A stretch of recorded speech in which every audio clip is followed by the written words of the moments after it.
What great timing, because the man that's just joined us is looking some of that money.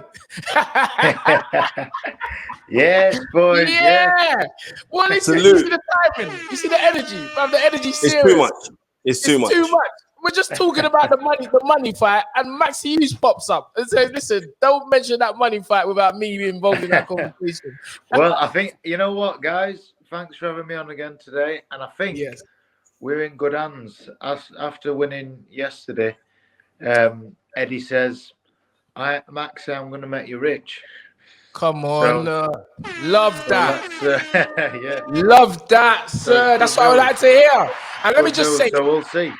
It couldn't have happened to a nicer bloke. I'm just being honest.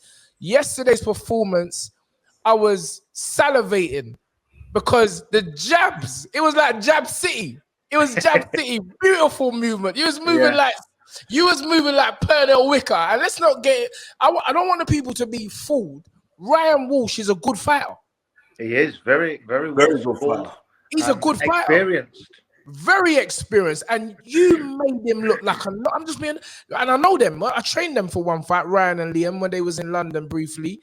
So I know them well, and I was like, it's the first time I've actually watched a 12-round contest with yourself in totality.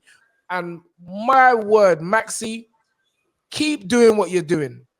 Listen, brilliant performance. I'm going to give you a round of applause again, mate. Listen, Maxi is the person who is having that Indian summer, right? And Maxi is the person that has proven to me that it's never, ever where you start. Yes, ever. You know what I mean? Because, you know what I mean, life within itself is not a destination, but the success of life is the journey. And it's empowering to me to see that, or to any young fighter out there who things have gone wrong for them. Things where you've lost a few fights and people thinking, oh, well, we don't know what you're going to do. Just continue working on your craft. Yeah, that's continue it. working on your craft, and that's what you've done. Want it bad enough, and keep working. If you want it bad enough, keep working. So that's my little bit of advice. Like you say, if you want it, get back in the gym, reset yourself, don't get disheartened, learn from it, and move on, and keep grafting, and dedicate, like as Floyd Mayweather says, dedicating yourself to your craft. You are definitely the epitome of that. I mean, when could we likely see you back in a ring? You're just having a rest now with the family, I guess, and what's next for you? Yeah, well, I'm gonna have a quick rest. Soon as the aches and pains have gone this week, I'm gonna get back at it. Because I've found with myself, the more active, by living better, the performances, it shows in your performances. So I only had 2 fights last year. I wanted 3. I was asking for the 3rd back in the year, but unfortunately it never happened for me. But I will be trying to put my foot down a bit more now with my management team, promotional team, to hopefully get at least 3 fights. So I'm hoping to get out in summer. I'm going to be asking to get out summer and then back end of year. So I'll have a little rest, let the aches and pains go, assess the fight, have a chat with my trainer Sean about things we could improve on and what we did well, and we'll get back to perfecting our craft and what we do best. Well, I say last night it was a great night for the gym, and Sean in particular as the key man. And tell us, I mean, you must be not only over the moon for yourself, but over the moon for Josh. Yeah. I think what's good about it is Josh mentioned it himself, which I think it could have been a little demon he was carrying. Like it's down to inactivity. He'd not actually got a win for about around 2 years. Obviously, the first Lara fight didn't go his way, and then the rematch with Lara ended up with a draw. So tasting that, having his hand raised for the win, he'd not felt that for a while. So he got to exercise some demons, and he just like doubters mainly. Yes, he got to silence the critics, and he showed just what he's about last night, and I'm so proud of the way he did it. And he's carrying. He didn't go. Kiko didn't go down without a fight. He caused a break in Josh's jaw. Wow. So Josh is he out of hospital now, or is he still in hospital? Yeah, I've just had a message in the last hour that he's now back at home, and okay, he's got a broken jaw, and it's going to be 2 weeks on fluids. Well, we're happy that he's returned home safe. It's just a great time. I mean, going back to you, what do you want next? I mean, what in an ideal world, what do you want? What do you want, Max? Well, one of my goals is to get my hands on one of the other 4 world title belts, but it seems now, seeing the latest news on the Haney Cambosa situation, that they're going to be getting it on. So, I'm not. That could possibly be the rest of this year, because it looks like there's a rematch clause depending on who wins and etc. But as a fan as well, I'm happy that that's happening. That we're going to get to see the undisputed lightweight fight. So as a fan, I'm happy for that, and I'll enjoy watching that.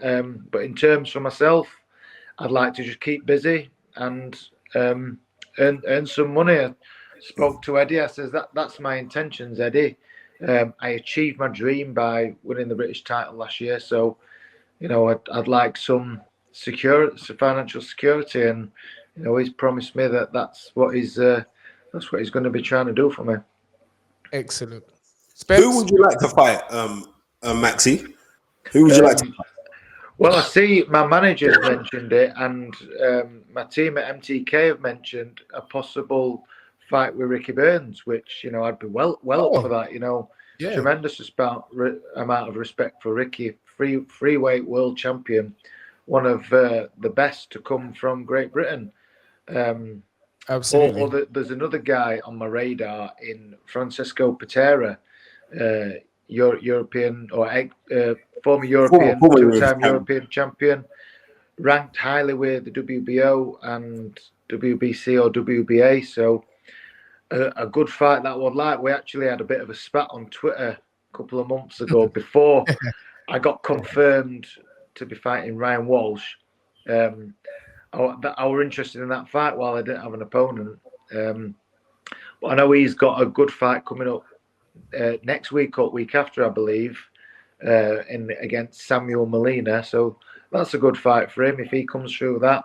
And we'll see what the team thinks. But any fight, just a fight like them two I mentioned, they're going to get me. They're going to give me that fire in my belly. Something to really get up for and improve. Fighting guys like them, coming through them. I'm going to gain experience from them and become a better version of myself going forward.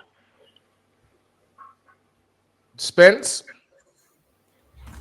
In the fight yesterday, I saw you throw jabs like from the outside of his front lead left, from his front lead. So you would you twist out, you'd put your southpaw right leg on the outside of his left leg, and from there you turn it, you throw your jab out. Yeah. What fights you been studying? I know for the Saffron fight, I know what you're studying because I was giving you blinking loads of fights to watch, right? In this fight here, what fights were you studying, brother? Not too much, to be honest. Just watching my usual. I watched a lot of Pacquiao, to be honest, and he does. It's not almost. It's not like it's not a straight jab, and it's not a right hook. It's curving. A sort of a turn to what how Sean explains it is. Look for the V in if you're trying to explain your opponent's guard. When theirs is not tight, you've got that little bit of a V shape. And that's an opening to throw that shot. Arc your jab over that V. That's what he keeps saying. He always says, look for V. Look for the V and, find that jab there. It's a bit of a sort of a bent arced jab. But, from the southpaw stance, to the orthodox stance. Look for that V, and we have a lot of success in sparring them. Every time we spar orthodox lads, it's a simple instruction. One at first thing, he says, get your feet moving, keep your shape, keep your head movement, and have a look for the V. So it's something we practice religiously, and and I notice Pacquiao does do that a lot, and I've been watching. I've watched them all time and time again, the 24/7s. Yes. So watching them over and over again, and I noticed Pacquiao does do that a lot with him being, a brilliant southpaw. Well, it's funny now that you said that, especially with the Pacquiao movement. I saw a lot of that yesterday. They're hitting and then dipping and rolling, and when Ryan would try to counter you, you was literally gone all the time. Yeah. There was even a time when he done a flurry. And I swear, not even one punch. And I said it on the broadcast. I said, listen, it's like you could just, when you was a little kid and you blow the bubbles in the air, you try to box them. That's what it was. So credit to you for your boxing skills. Yes, I want to say, fighting at Ellen Road must be a dream of yours. It's got to be. Anywhere, them big stadiums, yeah, we did. So we did Headingley last year. The arena last night was electric. Like that noise for the walkout, brilliant. But yeah, if that comes around again to fight at Ellen Road, so you boxed there? Have you topped the bill there already? No, the last one when I boxed Straffon for the IBO, it was at Headingley, the rugby ground. Yes. So Josh won his world title against Selby at Ellen Road, the football ground. But yes, if that came around again, I would love to be on that. Love the experience of the stadiums, real magic stuff. And correct me if I'm mistaken. Is it just recently you were able to give up your job and concentrate on boxing full time? Yeah. Oh, I just see we've had a message from Sniper the boss. Yes. Yeah, I see that. Yeah, big up Sniper. Yeah, big up Sniper. He said proud of Maxi. Love his boxing skills. Enough respect to Andy and Spencer. Yeah, he sent me a message, a good luck message saying, good luck, do the business. It's all about the skills. And that's what it was. Skills pay the bills.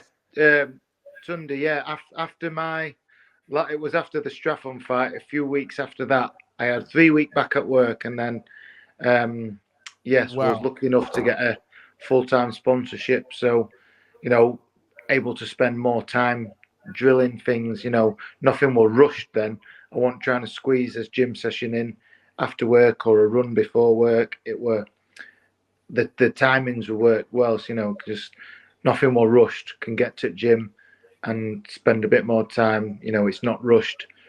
Talking through. We did a lot of talk. Me and Sean, a lot of talking sessions and sessions where you come out of gym and you don't really feel like you've physically really worked out, but we've spoke about certain shots and just slowly done them on bag, and he'll stand in front of me and slowly showed me how he mean what is what he means and where he wants me to be positioned, stuff like that. So that's stuff that we've been able to spend a lot of time on while we've been full time. Yeah, well, real working class hero, and really inspiration to really every boxer. A lot of these boxers, they don't even work full time, and they ain't even getting nowhere near the level you're getting. So now you've actually, you won a world title and still had to go back to work, and it's just a tremendous achievement from yourself, and you should be very, very proud of yourself, Max. Keep doing what you're doing. Excellent boxer, class boxer. What I saw last night was skills, and I love that. Yeah, I love that. So just keep it up, and thank you again for joining us. It's a real pleasure. We got the champ with us again the day after. We just keep on getting them. We just had Richie Rex before you, and now we've had you after that performance. Know that if we'd have got Josh Warrington, but he was in hospital. I didn't know that. Struggling to talk. He'd be talking like, right. But I'm just saying, like, Max, you just keep on doing what you're doing, bro, because it's Yeah. you know what? We were saying it like the first 3 rounds, and me and Tunde just said, nah, man, this is boxing, man. This is boxing. Because it was a joy to watch. And even more so, I'm saying that fight yesterday, you're gonna be hard to look at two British competitors demonstrating that level of skill. Yeah. You're gonna be hard. Absolutely. So I know, like, bro, I've watched so much boxing, it's unreal, right? So, but to see two men like that, it was a throwback, but in this era. And I was like, it was a pleasure, because something like what you was demonstrating yesterday, I could sit and watch 300 rounds of that. Because it was, and you know, what was it? Charles Bernard Shaw said, like, the people that make it in this world are the ones that go out and look for opportunity, and if they don't find them, they create them. So I'm seeing what you've done with your career. You have created all of this, your team, your camp, everyone, Sean, everyone in your camp, just to see the success that you're doing. You, my friend, are a credit, and you are no longer an unsung hero because you're on the fighting right now. So we're singing your praises. So, Maxi Hughes, man, thank you for coming on the show, brother. Appreciate it. Ladies and gentlemen, the IBO lightweight champion, the one, the only, Maxi Hughes. Thank you, sir. Thank you, guys. Thank you, man. Love, bro. Appreciate you having me on. Always got time for you guys. And have a good time rest of the show. Yes, sir. Thank you. Thank you, Max. Thank you very much.